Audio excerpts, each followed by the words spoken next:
جب کوئی بھی بچہ پیدا ہوتا ہے تو سب سے پہلے کام کیا، اس کا نام کی پڑی ہوتی ہے ہر ایک کو، کہ بچے کا نام کیا رکھا جائے، بچے کا نام کیا رکھا جائے۔ اور ہم سے لوگ پوچھتے ہیں ہم بچے کا نام کیا رکھیں، یہ سب سے مشکل سوال ہوتا ہے، کیونکہ نام ہم نے تو وہی بتانا ہے جو ہم تو کوشش ہوتی بچے کا نام جو ہے وہ یعنی کہ کسی بزرگ کی نسبت سے رکھا جائے، کسی صحابی کی نسبت سے رکھا جائے، تاکہ بچے میں وہ اثرات منتقل ہو۔ اب دیکھیں میں نے آپ کے سامنے نبی کے لیے جو چیزوں کا انتخاب کیا، ہر چیز کے معنی کو دیکھ کے انتخاب ہوتا گیا، معنی کو، عرب کا معنی فصیح و بلیغ، نبی کو عرب میں بھیجا گیا۔ پھر درمیان میں مکے کے اندر کیوں بھیجا؟ اس لیے قرآن کہتے ہیں للذی ببکۃ مبارکہ، وہ برکت والی جگہ تھی۔ اور پھر نبی کے لیے جو باپ کا انتخاب ہوا تو نام کی نسبت سے ہوا، دادے کا انتخاب ہوا تو بھی نام کی نسبت سے ہوا، نام کو دیکھا گیا، نام کا معنی اچھا آ رہا تھا۔ پھر آپ کے لیے ماں کا انتخاب ہوا تو بھی ازر و انعام کے ہوا، آپ کے لیے قبیلے کے ماں کس قبیلے کے ہوگی تو بھی ازر و انعام کے ہوا، اور آپ کے لیے دائی کا انتخاب ہوا، دائی کے قبیلے کا انتخاب ہوا تو بھی ازر و انعام کے ہوا، کیونکہ نام کے اندر بڑی تاثیر ہوتی ہے۔ نام انسان کی زندگی میں نام کے بڑے اثرات ہوتے ہیں، یہ بھی یاد رکھو۔ بعض لوگ ایسے الٹے سیدھے نام رکھ دیتے ہیں کہ ساری زندگی اس نام کی نحوست بچے پہ پڑتی رہتی ہے۔ کئی بزرگ اللہ کے نبی پاک صلی اللہ علیہ وسلم نے خود کئی لوگوں کے نام تبدیل کیے۔ کسی پوچھا آپ کا نام کیا ہے، اس نے کہا یہ، آپ نے اس کا نام بدل دیا۔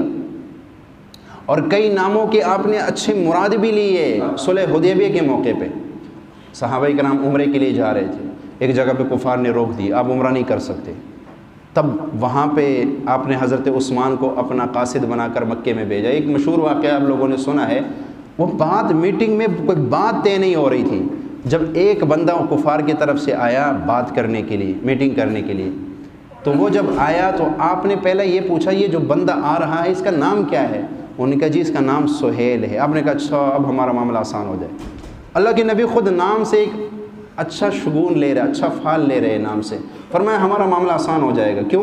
سہیل سہل سے ہے، سہل کا معنی آسان، اب ہمارا معاملہ آسان ہو جائے گا۔ وہی ہوا، جب سہیل آیا کفار مکہ کی طرف سے، اس نے بات کی، ان کے جو ہے جو شرائط طے ہوئے تھے ان پہ بات ہو گئی اور صلح ہو گئی اور وہاں سے واپس چلے گئے۔ یعنی میں بتا رہا ہوں کہ ناموں کا بڑا اثر ہوتا ہے زندگی میں، اس لیے نام سوچ سمجھ کے رکھا کرے۔ یہ نہیں ہے کہ ہم عورتوں کے پیچھے چل پڑے، جی مجھے یہ نام پسند ہے، بھائی کیوں پسند ہے، وجہ کیا ہے؟ بھائی نام وہ رکھو جس کا کوئی اچھا معنی نکلتا ہو۔ یار میں نام، اب میں ایک مثال کے طور پر ایک بچے کا نام رکھتا ہوں عبد القادر، بھائی کیوں رکھ رہے ہو؟ یار اس لیے رکھ رہا ہوں کہ پیران پیر شیخ عبد القادر جیلانی رحمۃ اللہ علیہ، اللہ کے بہت بڑے ولی گزرے تھے، میں بھی اس نسبت سے بچے کا نام رکھتا ہوں، شاید ان کی تاثیر اس میں آ جائے، ٹھیک ہے نا؟ تو یہ کسی صحابی پہ نام رکھتے ہو بھائی اس لیے کہ وہ صحابی تھے، میں اس لیے نام رکھتا ہوں کہ اس صحابی کے تاثیر اس بچے میں آ جائے، تو جیسے آپ کی نیت ہوگی ایسے پھر بچے میں کمال آئے گا۔ اب بات جب میرے نبی دنیا میں تشریف لائے تو نام کا مسئلہ بن گیا کہ نبی کا نام کیا رکھا جائے، تو سب سے پہلے جو آپ کے دادا کے زبان پہ جو نام جاری ہوا وہ کیا ہوا؟ محمد، اور عرشوں پہ آپ کا نام رکھا گیا احمد۔